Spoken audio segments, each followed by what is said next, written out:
Hi friends, Queens kitchen ಚಾನಲ್ಗೆ ನಿಮ್ಮೆಲ್ಲರಿಗೂ ಸ್ವಾಗತ. ಬನ್ನಿ ಇವತ್ತಿನ ರೆಸಿಪಿ ಸ್ಟಾರ್ಟ್ ಮಾಡೋಣ. ಮೊದಲು ನಾನು ಒಂದು ಕುಕ್ಕರ್ನಲ್ಲಿ ಎಣ್ಣೆ ಬಿಸಿ ಮಾಡೋದಕ್ಕೆ ಬಿಟ್ಟಿದ್ದೆ, 2 ಸ್ಪೂನ್ ಆಗೋಷ್ಟು. ಅದಕ್ಕೆ ಪಲಾವ್ ಐಟಮ್ ಏನಿದೆಯಲ್ಲ ಅದನ್ನೆಲ್ಲ ಹಾಕಿ ಅದು ಚೆನ್ನಾಗಿ ಪರಿಮಳ ಬರೋವರೆಗೂ ಚೆನ್ನಾಗಿ ಹುರ್ಕೊಬೇಕು.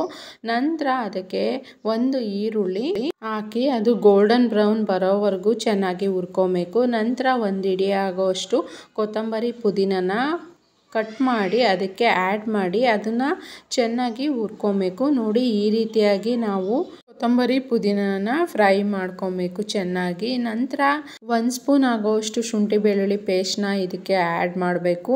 ನಾನು ಆ್ಯಡ್ ಮಾಡಿರೋದು ವಿಡಿಯೋದಲ್ಲಿ ಸ್ಕಿಪ್ ಆಗಿದೆ. ಹಾಗೆ ನಾನು ಒಂದು ದೊಡ್ಡ ಗಾತ್ರದ ಟೊಮೊಟೊ ಹಣ್ಣನ್ನು ಕಟ್ ಮಾಡಿ ಅದನ್ನು ಕೂಡ ಇದಕ್ಕೆ ಆ್ಯಡ್ ಮಾಡಿ ಇದು ಚೆನ್ನಾಗಿ ಕುಕ್ ಆಗೋವರೆಗೂ ಬಿಟ್ಟು, ನಂತರ ಒಂದು 2 ಆಲೂಗೆಡ್ಡೆನ ಸಿಪ್ಪೆ ತೆಗೆದು ಕಟ್ ಮಾಡಿ ಇಟ್ಕೊಂಡಿದ್ದೆ, ಅದನ್ನು ಇದಕ್ಕೆ ಆ್ಯಡ್ ಮಾಡಿ ರುಚಿಗೆ ತಕ್ಕಷ್ಟು ಉಪ್ಪನ್ನ ಹಾಕಿ ಇದು ಒಂದು ಕುದಿ ಬರೋವರೆಗೂ ಬಿಡಬೇಕು.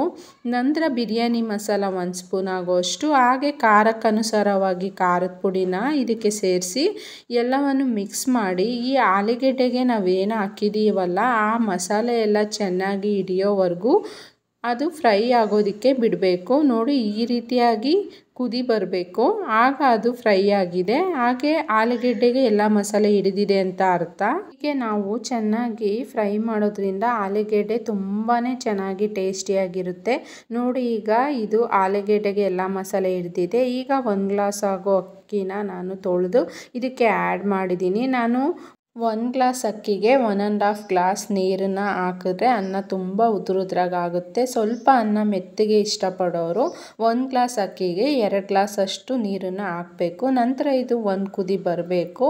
ಆ ಕುದಿ ಬಂದ ನಂತರ ಈ ಕುಕ್ಕರ್ ಮುಚ್ಚಿ 1 ರಿಂದ 2 ವಿಷಿಲ್ ಕೂಗಿಸ್ಬೇಕು. ನೋಡಿ, ಈಗ ವಿಷಿಲ್ ಕೂಡ ಆಗಿದೆ, ತುಂಬಾ ಚೆನ್ನಾಗಾಗಿದೆ ಈ ಬಿರಿಯಾನಿ. ಈಗ ಒಂದ್ಸಲಿ ಇದನ್ನು ಮಿಕ್ಸ್ ಮಾಡಿ ಸರ್ವ್ ಮಾಡಿಬಿಡೋಣ. ನೋಡಿ, ಯಾವ ರೀತಿ ಅನ್ನ ಉದ್ರುದ್ರಾಗಿದೆ ಅಲ್ಲ, ಹಾಗೆ ಈ ಬಿರಿಯಾನಿನ ಘಮ ಯಾವುದೇ ರೀತಿಯ ಚಿಕನ್ ಮಟನ್ ಬಿರಿಯಾನಿ ಘಮಕ್ಕಿಂತ ತುಂಬಾ ಚೆನ್ನಾಗಿತ್ತು.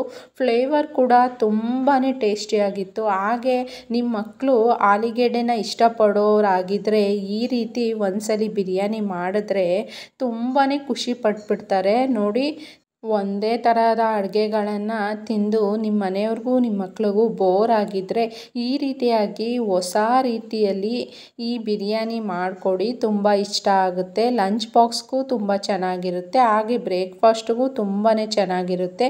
ಈ ರೆಸಿಪಿ ನಿಮಗೆ ಇಷ್ಟ ಆಗಿದ್ದರೆ ನನ್ನ ಚಾನಲ್ನ ಸಬ್ಸ್ಕ್ರೈಬ್ ಮಾಡಿ, ಹಾಗೆ ನನ್ನ ವಿಡಿಯೋಸ್ನ ಪ್ಲೇ ಮಾಡಿ.